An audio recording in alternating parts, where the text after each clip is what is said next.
Great Wednesday. Welcome to the Fully Human Connections podcast. I'm your host, King, and I'm joined by my co-host, Reggie. How you doing today, Reggie? Doing well, King. Always good to see you on a Wednesday morning. Same here, same here. So, why don't you walk us into what you're grateful for? I'm sorry.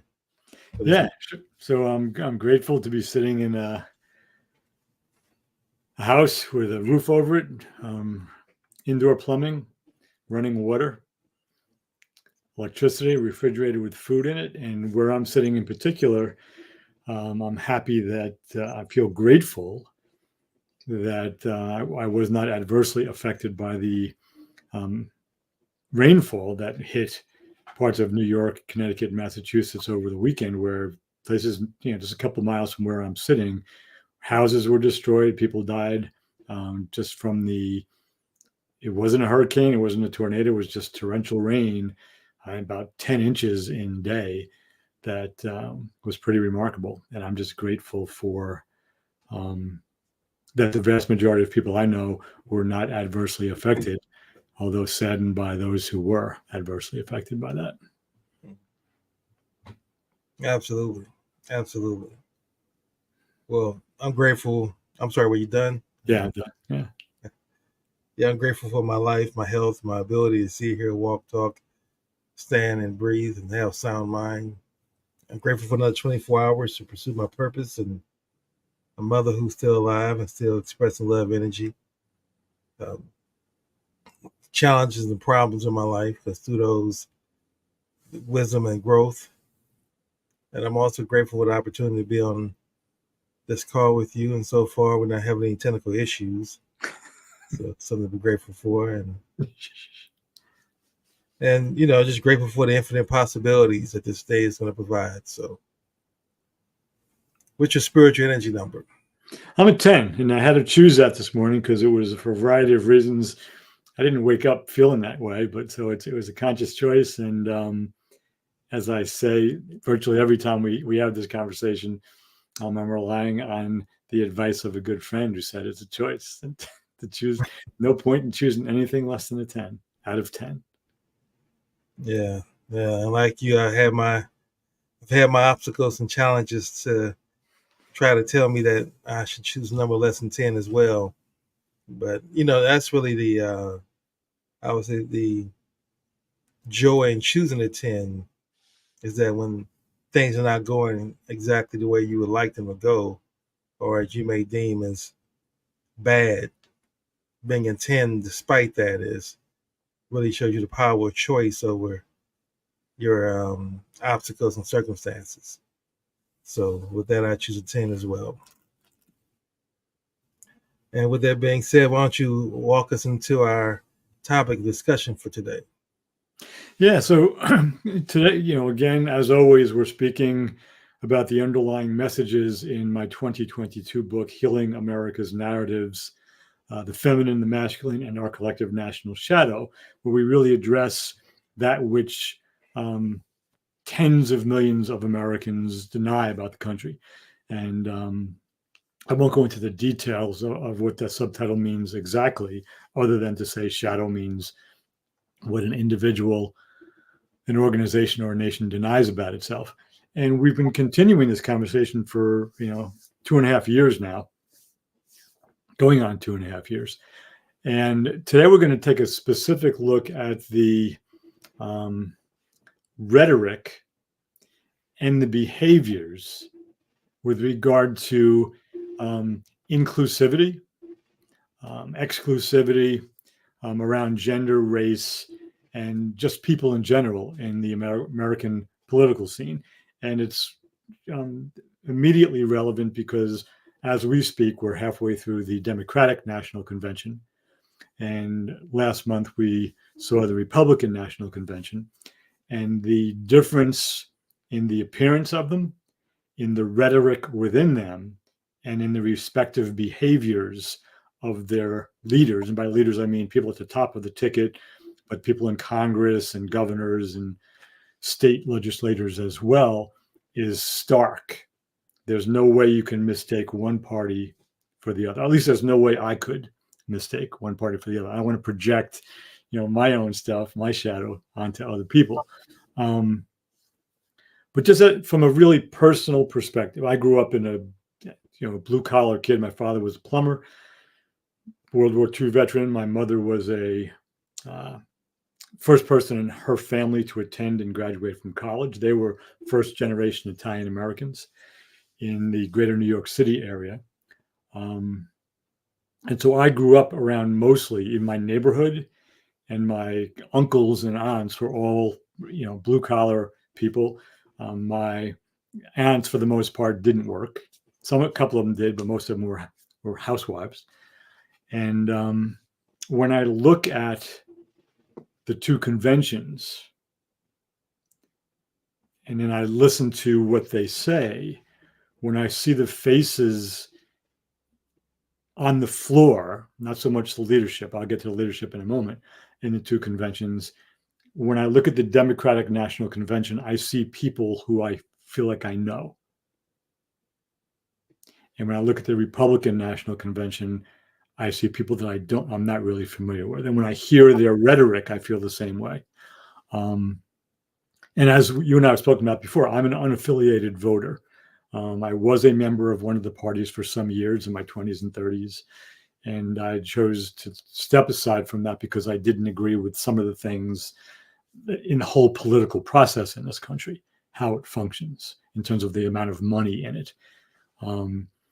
But to cut to the chase, I'm willing to make the argument that the current Republican Party, the party of Donald Trump and J.D. Vance, and those that follow them, is a party of exclusivity, and I would go as far as to say anti-democracy, and the party of Joe Biden and Kamala Harris, which is being handed off to becoming the party of Kamala Harris and Tim Walz, is a party of inclusivity and deep care about the average everyday citizen of the United States. The Republican Party in this country, in various states, is putting in legislation to make it harder for American citizens to vote. And the Democratic Party is working very hard to overcome those barriers to voting so that all eligible citizens can register and vote. So again, I'm seeing this exclusivity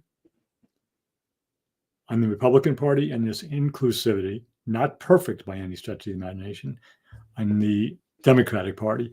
And I'm interested in your take on this last thing that I'll say. The Republican Party works really hard to get people of color into their photographs because there aren't a lot of them in terms of their leadership. I mean, they have Clarence Thomas in the Supreme Court, and they have a variety of a handful of Congress people in the House of Representatives, and virtually every shot of the Democratic leadership on a state and federal level, and the delegates in the convention, you'd have to work really hard to find the shot that didn't show Black, white, brown, and Asian people in it.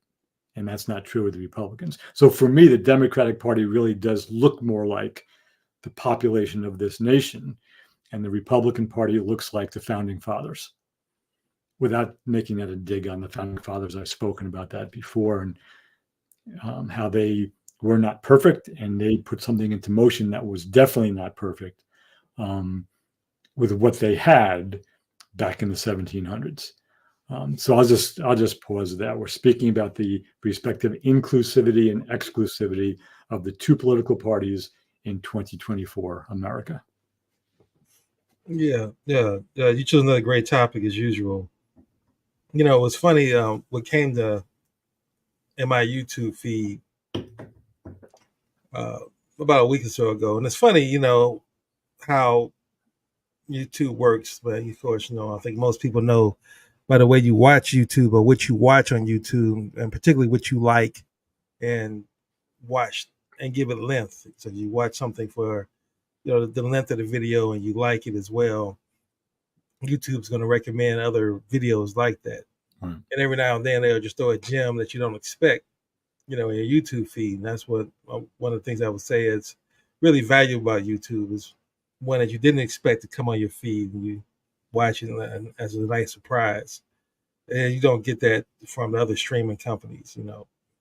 So, with that being said, and based on your topic today, as far as exclusivity and the, how the Republican National Convention looked, an overall Republican Party looks compared to the Democratic Party, and then the Democratic National Convention.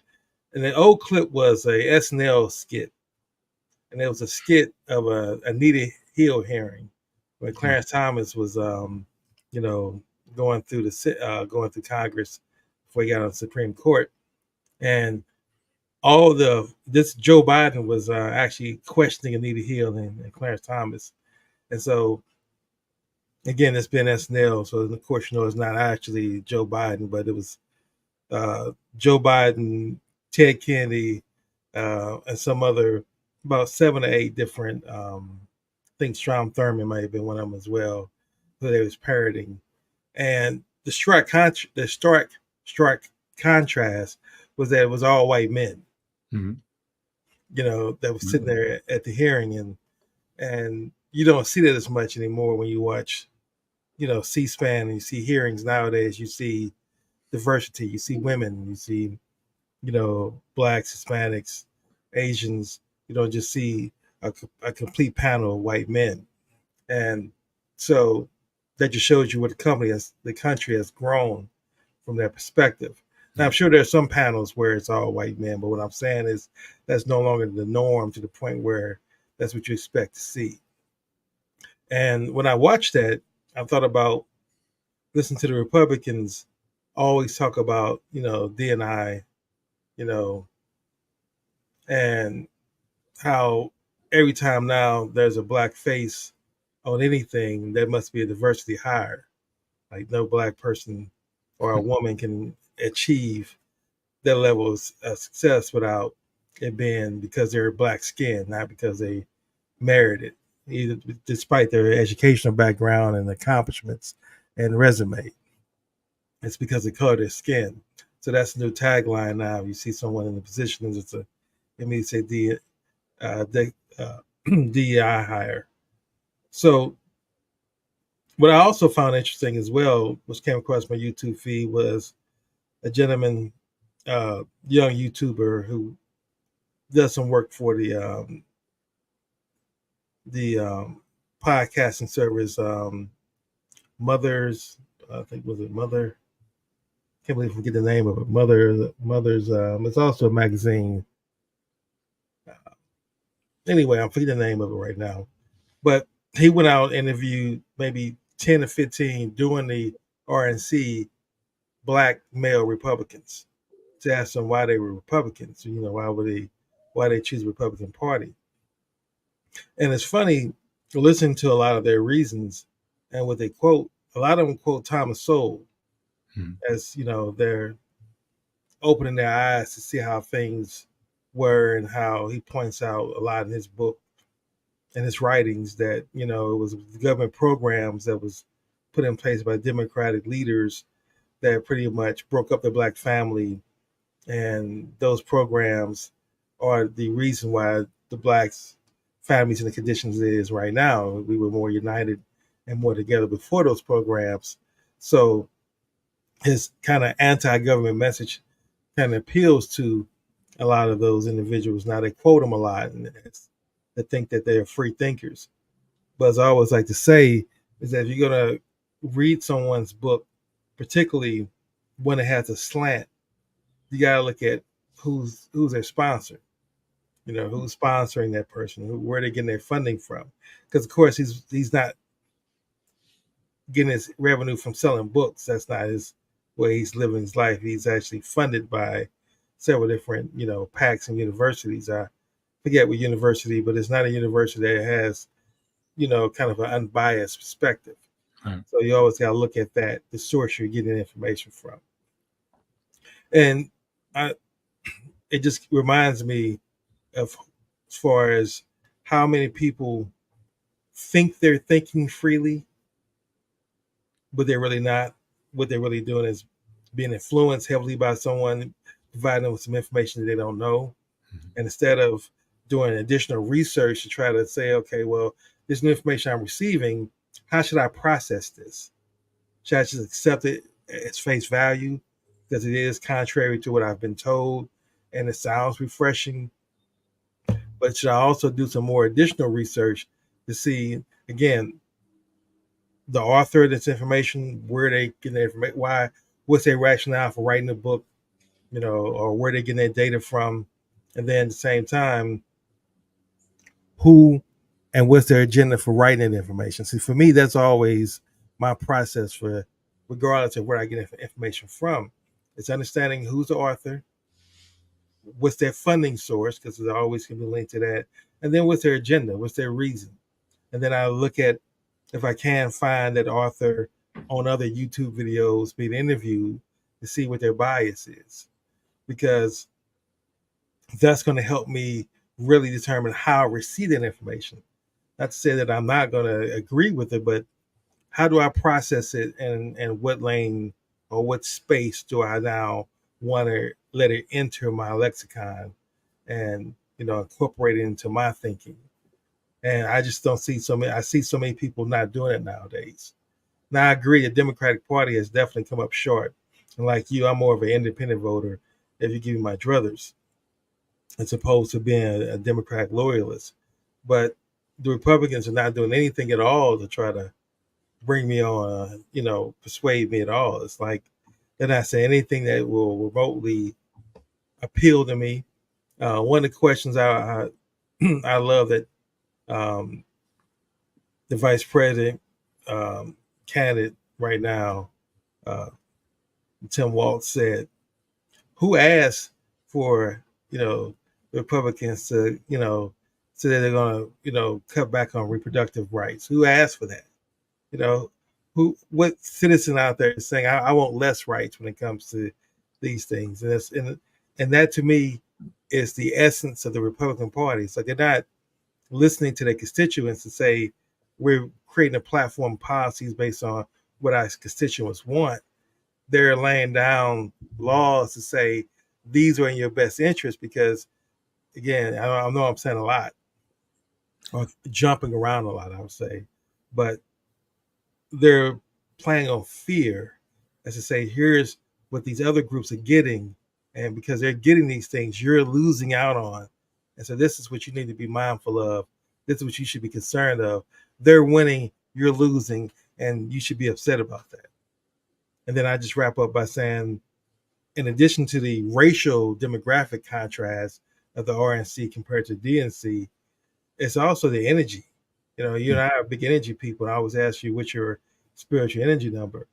And you watch your RNC, even if you agree policy wise with what they're saying, you have to admit that it's doom, gloom, fear.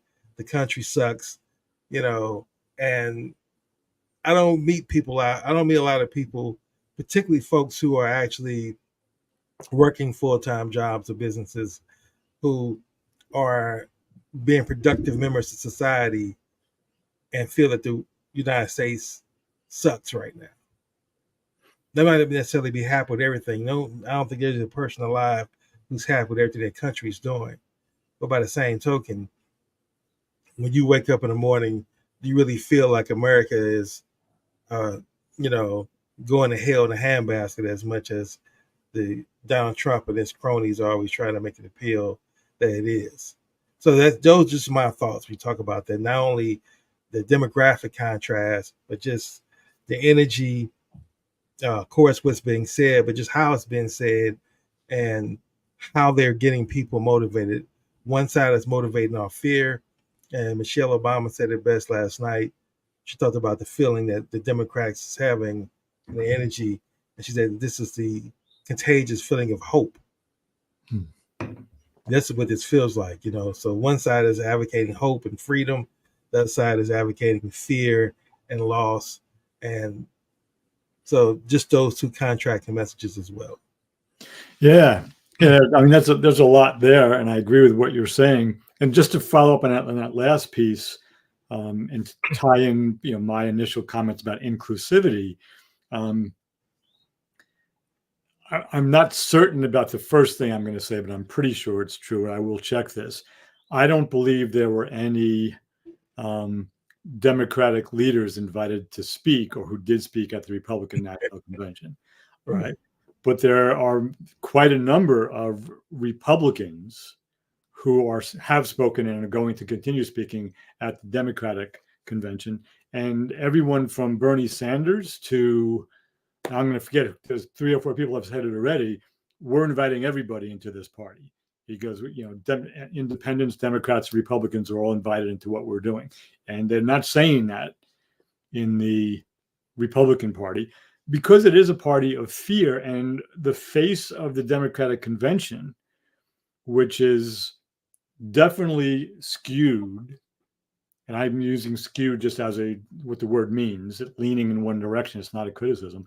It's definitely skewed towards women, right? A lot more female speakers, thank God.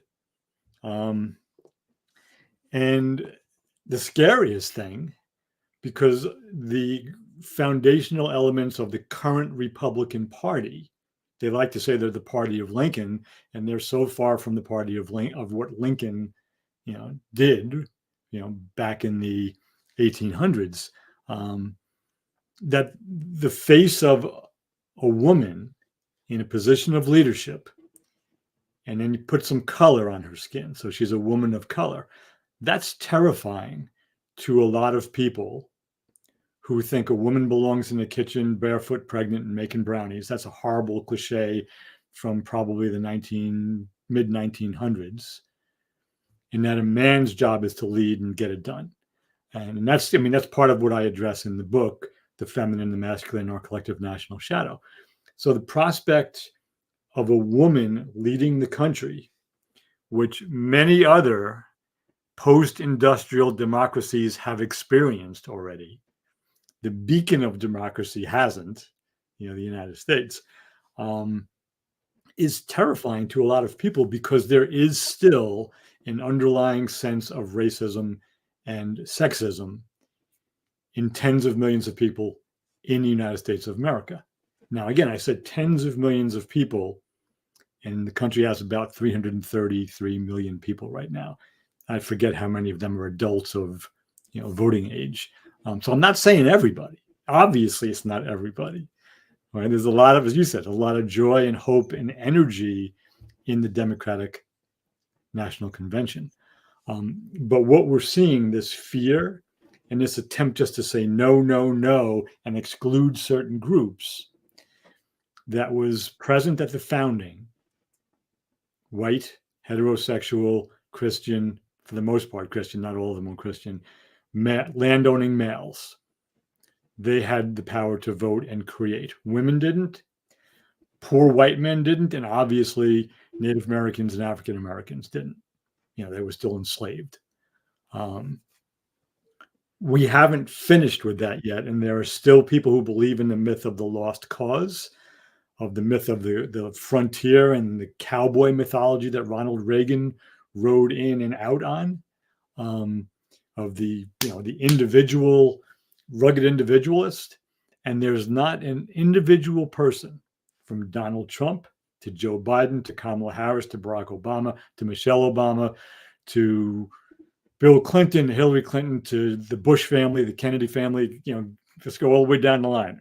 Anybody, you and me, there's not an individual anywhere, whether they're failures in their lives, moderately successful, or extraordinarily successful, who accomplished anything without the support of one other person, 5 other people, 5,000 other people, or 5 million other people. Nobody gets it done alone.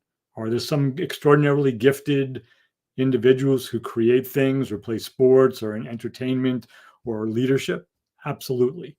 None of them can do what they do without the support of a group, of some kind of a collective. Big group, small group, I don't care. Medium-sized group. But there isn't, unless you want to go back to the days of gunslingers. And even then, most of them didn't manufacture their own bullets and their guns. And they had to learn how to shoot from somebody. So this idea of the rugged individualist and the frontier mentality and the cowboys, and it was all myth. And virtually every speaker that's spoken so far in Democratic National Convention speaks about that importance of the collective. I'm not going to say that every single one did. The vast majority of them do. And Donald Trump is the guy who said, only I can fix this. I can get this done. Nobody else can. And we saw what he did in 4 years. So, it's a stark difference. The real work for this country, I believe, is to figure out, and I know there are some answers to this already, but to really figure out what it is about the relatively poor Americans, lower and middle income Americans, who still think that Donald Trump is a good idea and are willing to support him because they're still going to be American citizens after Election Day, whether he wins or loses.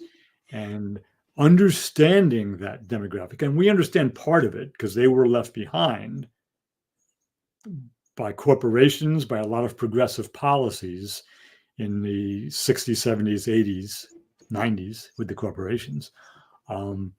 But that's a constituency that needs to be paid attention to. And I think the Democrats understand that, at least some of them do. I think people like Bernie Sanders and Alexandria Ocasio-Cortez, the ones who lean slightly further left, do. But that's something that's really important because policies in this country since the inception of the country have left certain groups behind. And that has to be addressed, regardless of who the groups are, regardless of their skin pigmentation, their sexual orientation, their political leanings.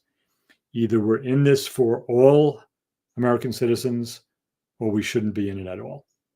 And that's way closer to the Democratic platform than it is to the Republican platform, who, as you said, have made choices, have inserted judges, have tried to pass legislation and have passed judicial decisions that are completely out of step with more than 2/3 of the American people across the political spectrum, from gun violence to a woman's right to choose. Those are two of the obvious ones.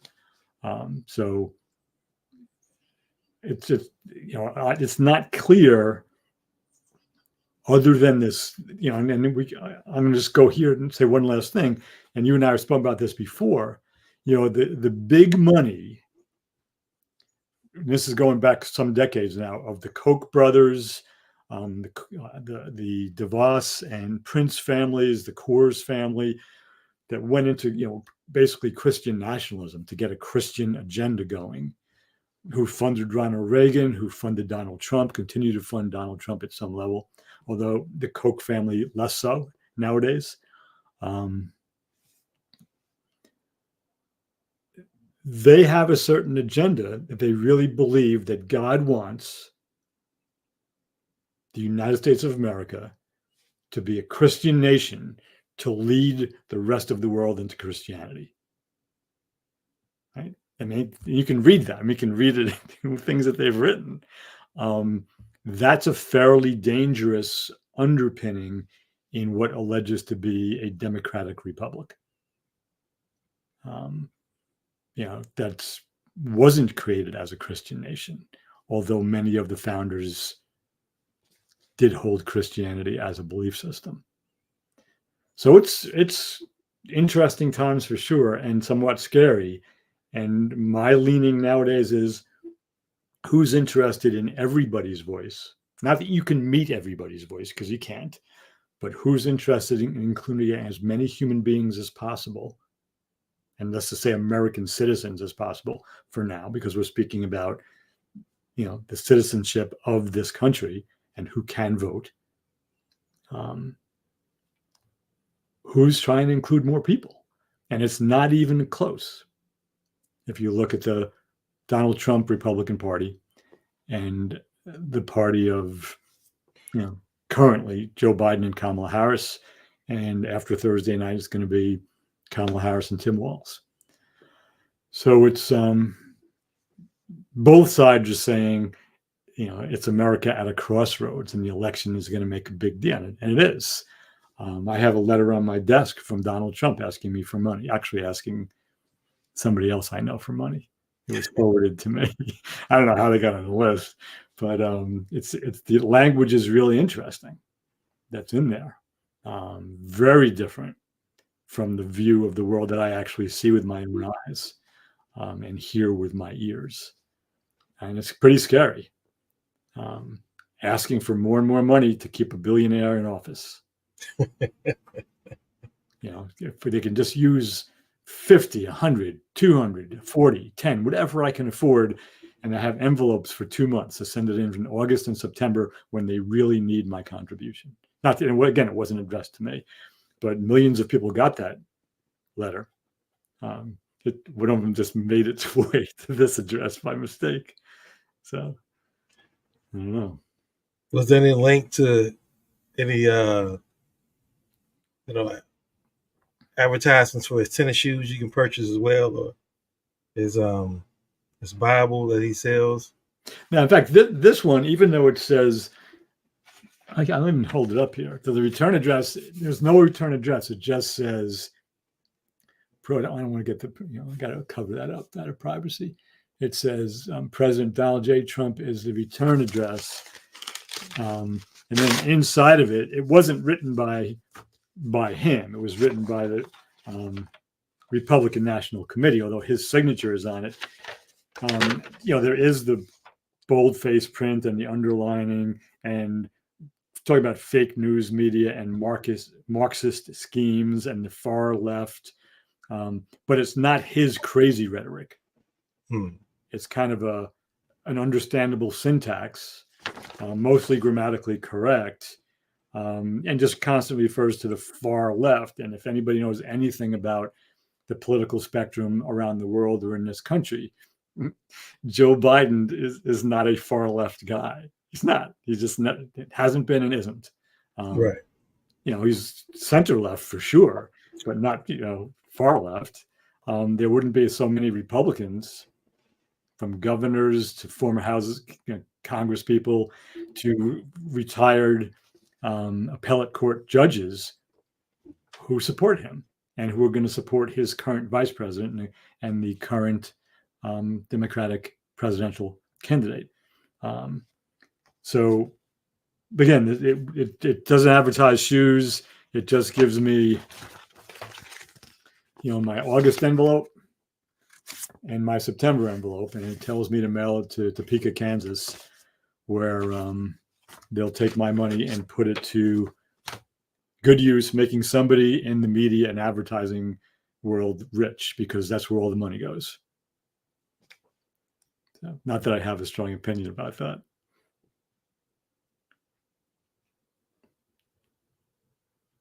You're just muted yourself, okay?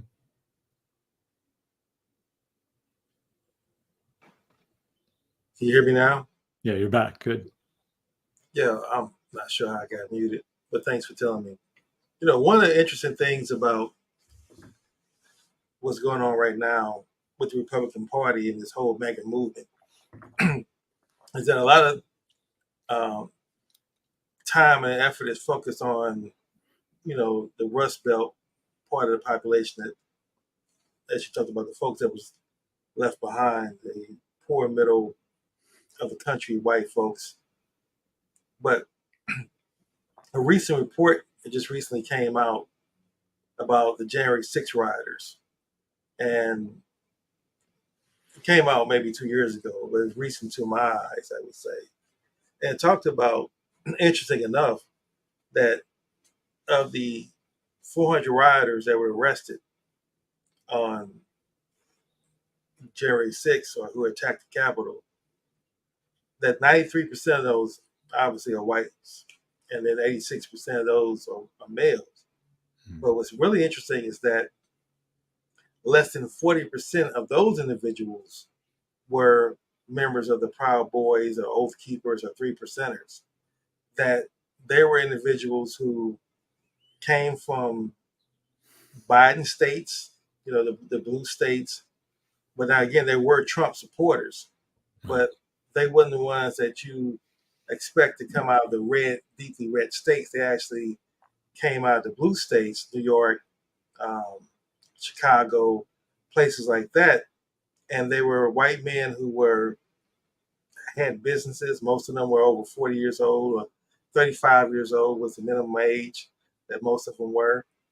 Most of them were business owners, married, had kids, and so what the study is showing is that what was really the reason why they were out there, as you believe they were the oath keepers from the individuals coming from the Rust Belt. You felt that they were there because their jobs were disappearing.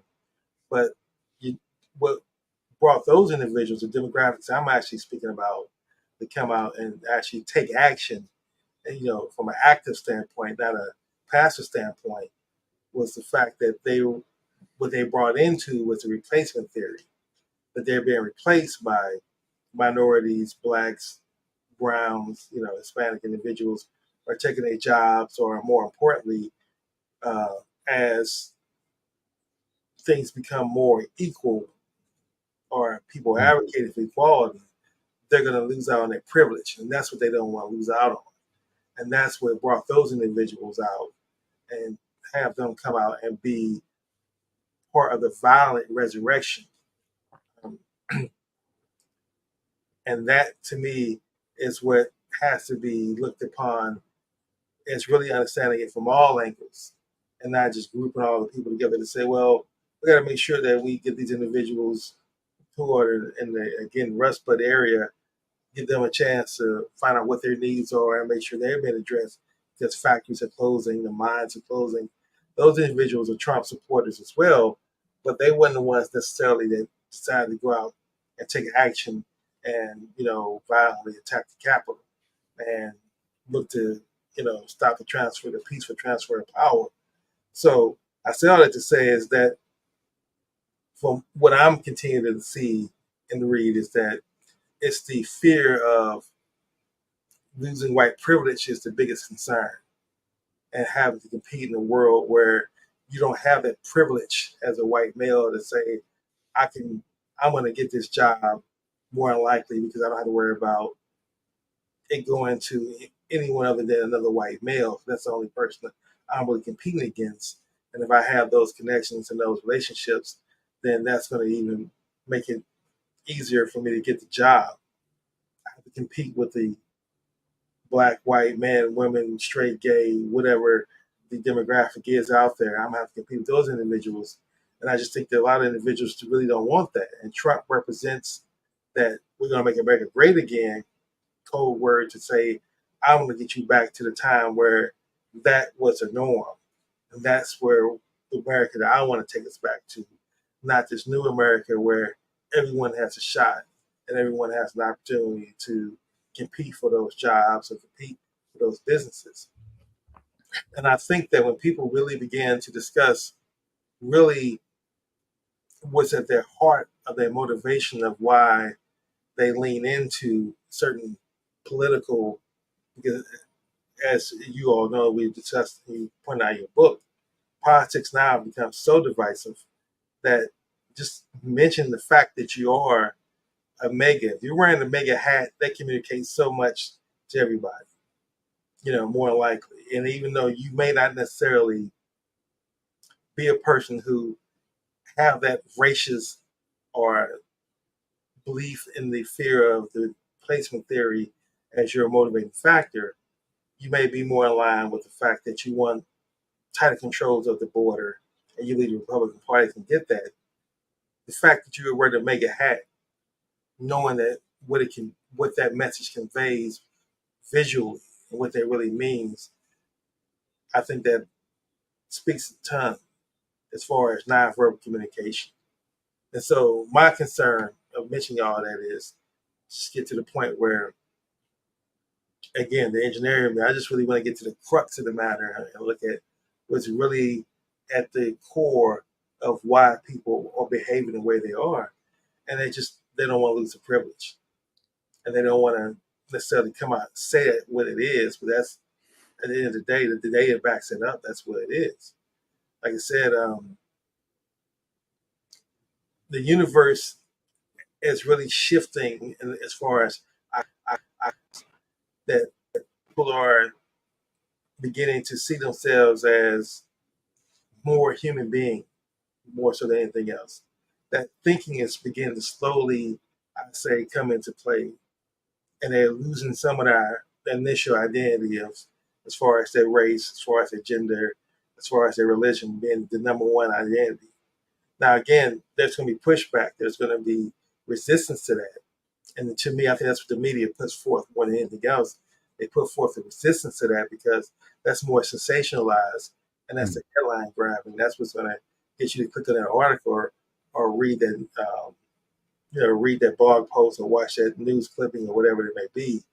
But that's why I think the work that we're doing here is so important, because it's helping people look at the fact that in order for us to really get through this next phase, because again, anytime there's change and there's growth, there's always pain associated with it. That's just a universal thing. When you're growing, there's going to be a pain associated with that growth.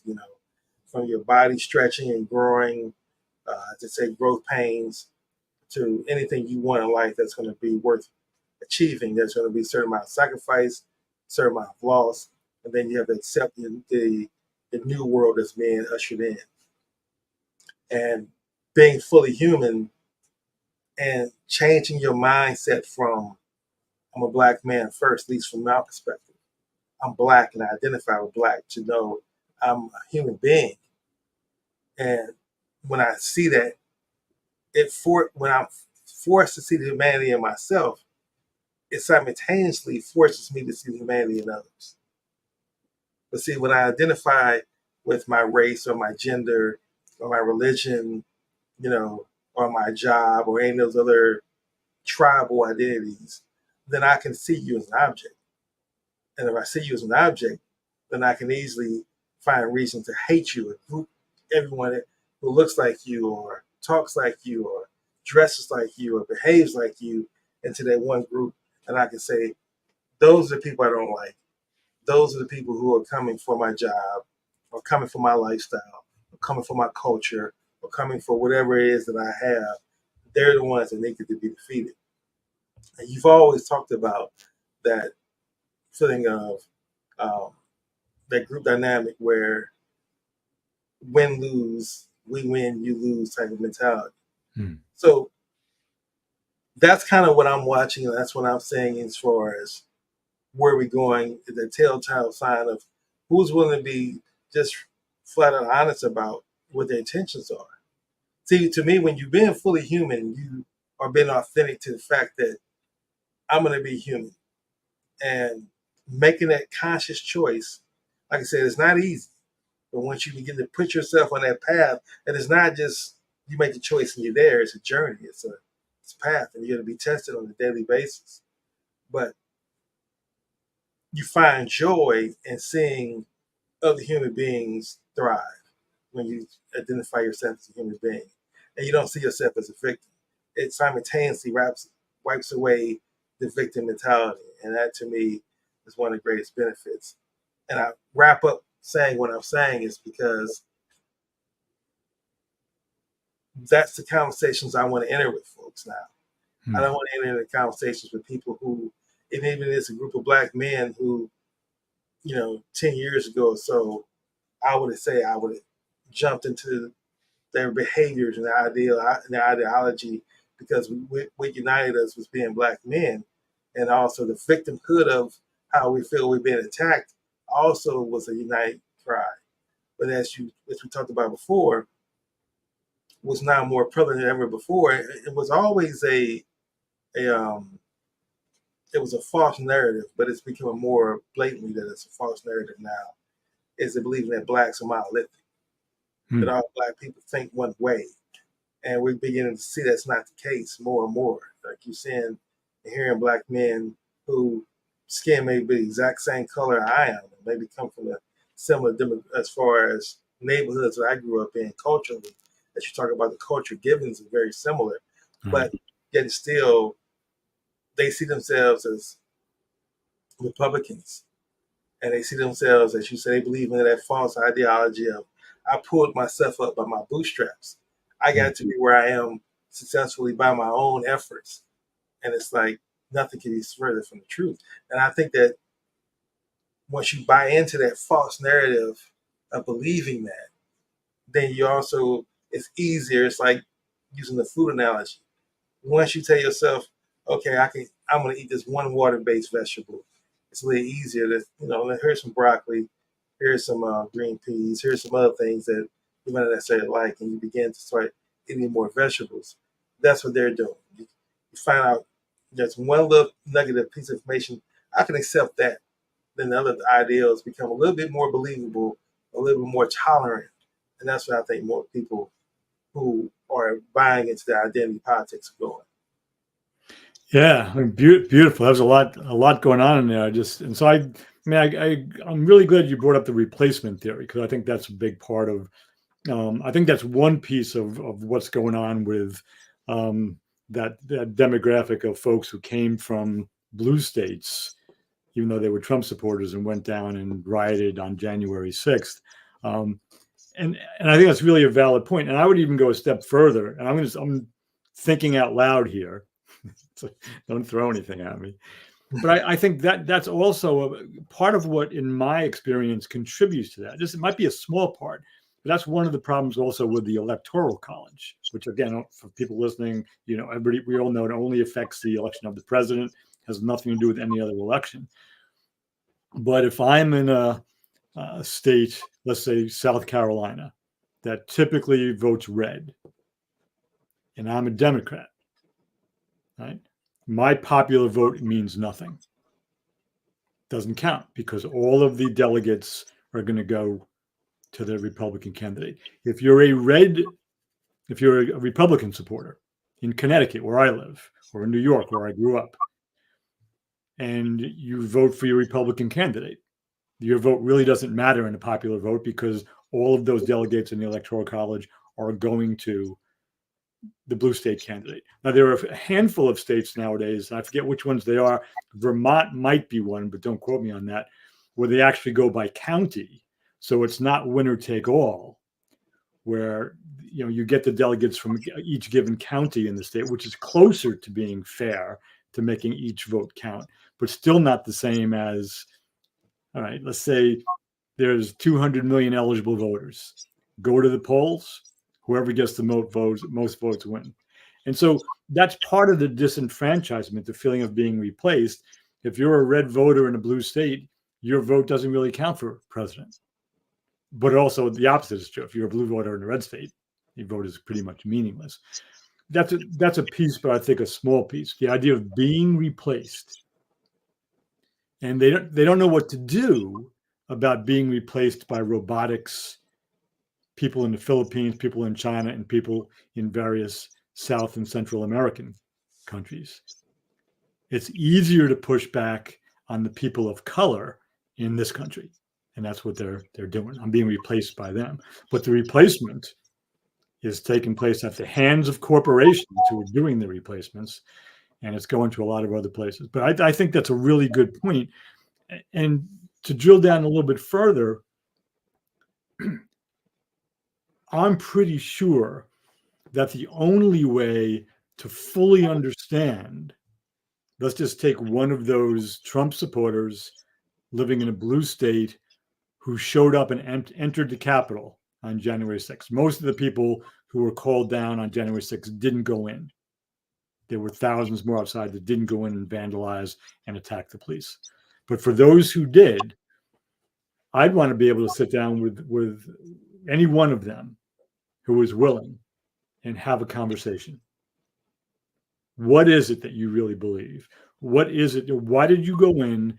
And what do you think is really happening with this country? Let's take it issue by issue, because that's the only way you can any one of us can tease apart, okay, who's repeating some lie that there's no basis in fact for, who has a valid concern that there is a basis in fact for, and all the middle ground in between those. I mean, there's an example, a guy that I know locally when I was a member of the Chamber of Commerce in Waterbury, Connecticut. He actually was a volunteer client for me once when I was working on some coaching stuff. And he appears on LinkedIn, and I knew him as a pretty decent guy.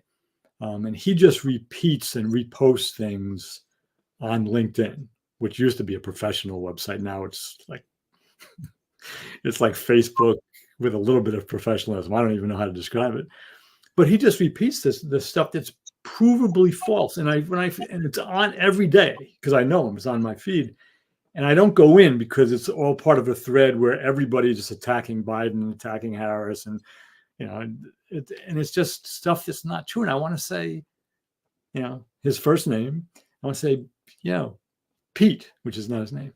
You want to have a conversation just about this? I'm not going to try to change your mind, but I'm really curious about the stuff you're saying because I can kind of show you that certain things are not true. I really believe that outside of a traumatic moment in one's life where you're suddenly shown something's not true because it affects you personally, that these intimate conversations are the way to go and really hard to do because there are so many that need to be had. But yeah, there are a lot of reasons that lower and middle income people, especially whites, but not just whites, feel like they've been or are being replaced. And they trust that this Republican Party that's taking more and more rights away from the average person is going to fix that for them. And that really needs to be addressed.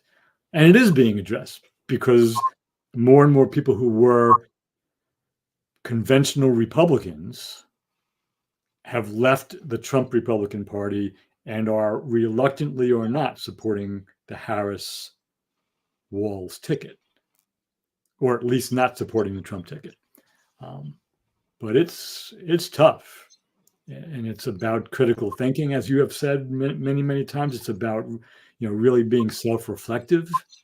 And it's not just believing everything that some social media feed throws in your face. We have a lot of work to do. Win or lose the election, it's a different kind of work if you win, different kind of work if you lose. But it's a lot of work.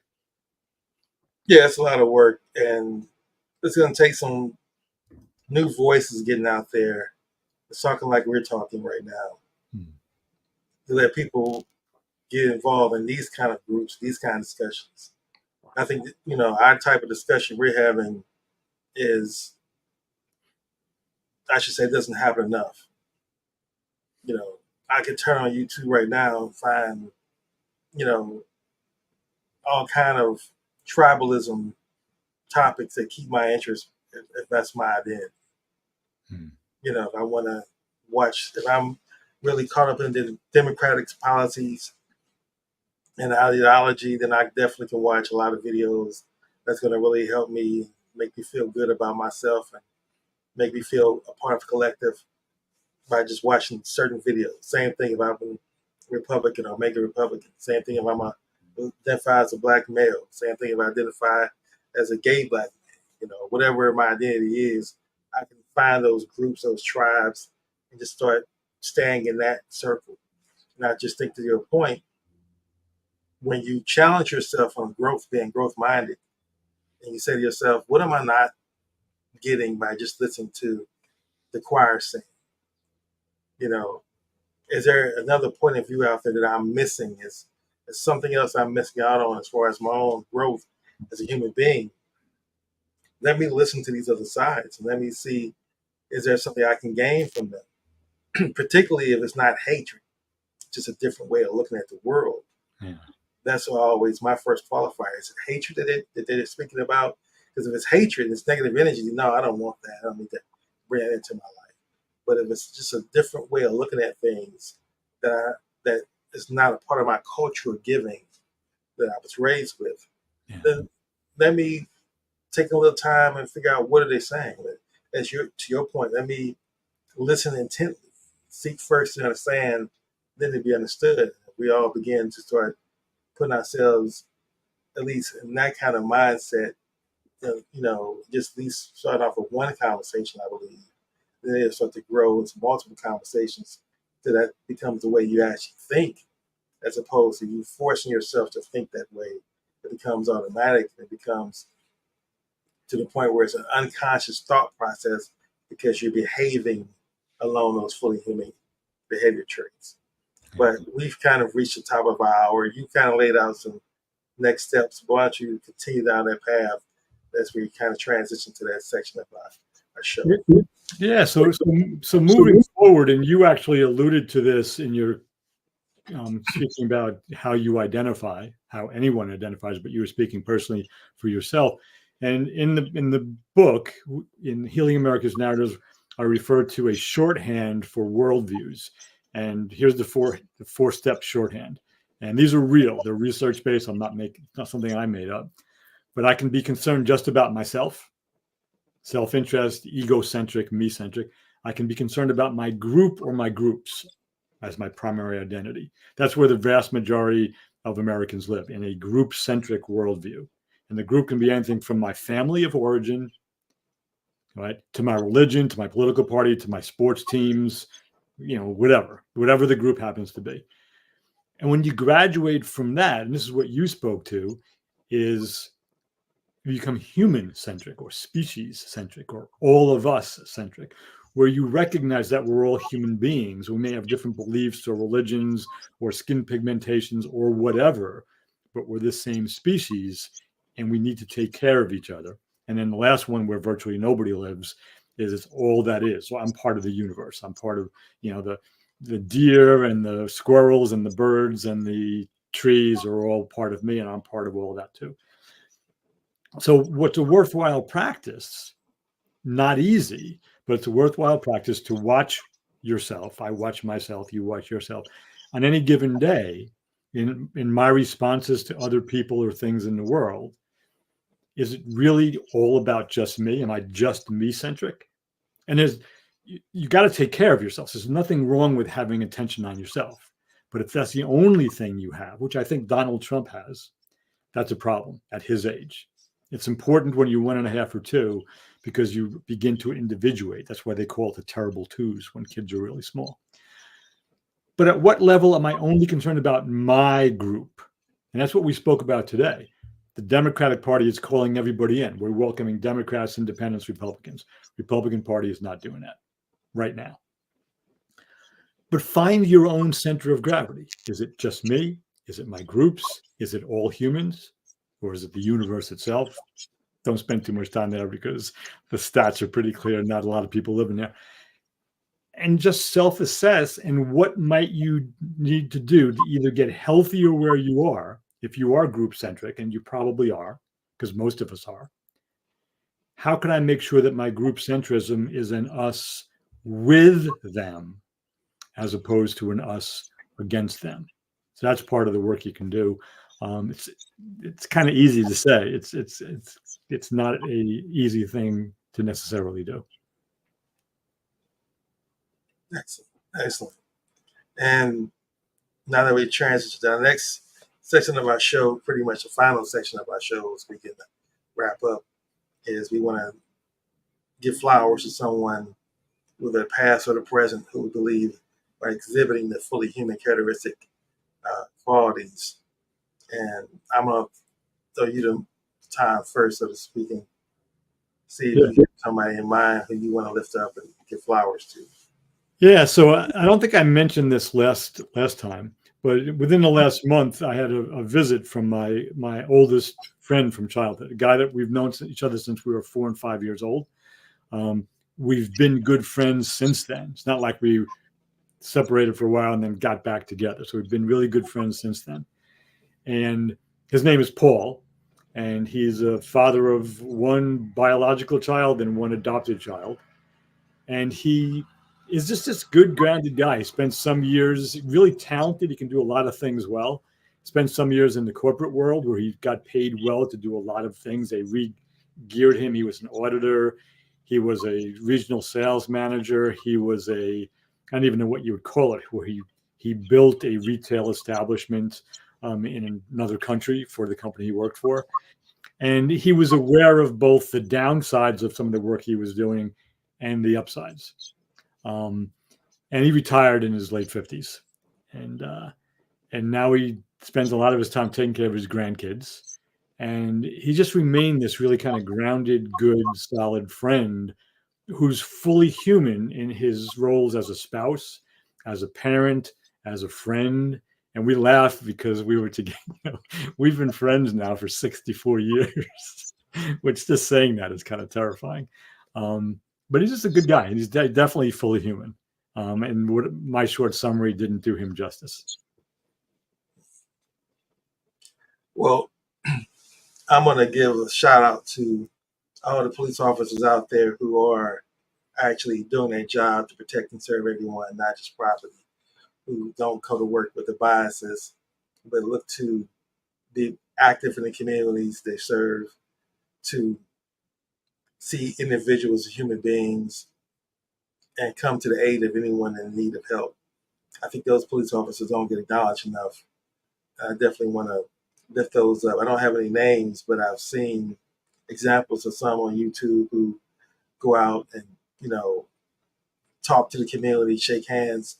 The neighbors know them. They're known throughout the neighborhood, and they do their part. So I think it takes a special mindset to be a police officer. And I think that that's something we should consider changing going forward. I think actually police officers should be paid more, but I think our criteria should be also tighter as far as who we let become police officers. Shouldn't be anyone who's just, over the age of 18 and be hiring. So just come on out and fill out the application. As long as you go through the physical and go through the training academy, you can become a police officer. It shouldn't be that easy because you have to have the right mindset. You have to see yourself as a human being and see others as human beings and look to almost kind of raise people along those lines, identify those individuals at an early age. I think that could be some of the ways that we can help create better policemen along the lines. But for those officers currently doing it now, who are, like I said, see themselves as human beings and see others as human beings and treat others with respect and truly protect and serve. And so their creed stance or suggests they should be doing. I want to give my flowers to those officers who are actually doing it. Yeah. Amen.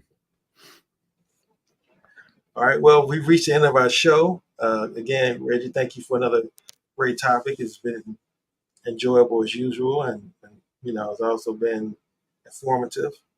It's helped set my context for my day. I can go forth now, knowing that I had a fruitful conversation, gained some insight, and continues to help put me on a course of being more for the human.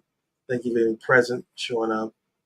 And I want to thank our listening audience who either listen to us live now or maybe listen to the replay of the recording, that heed Reggie's advice. That's all for ways to live in a world where, at least in the world we create, that we are all working to become more fully human. So until next Wednesday at 10 a.m., I wish everybody the best. That's all. Continue to strive for growth and becoming more fully human in our journey. Thank you.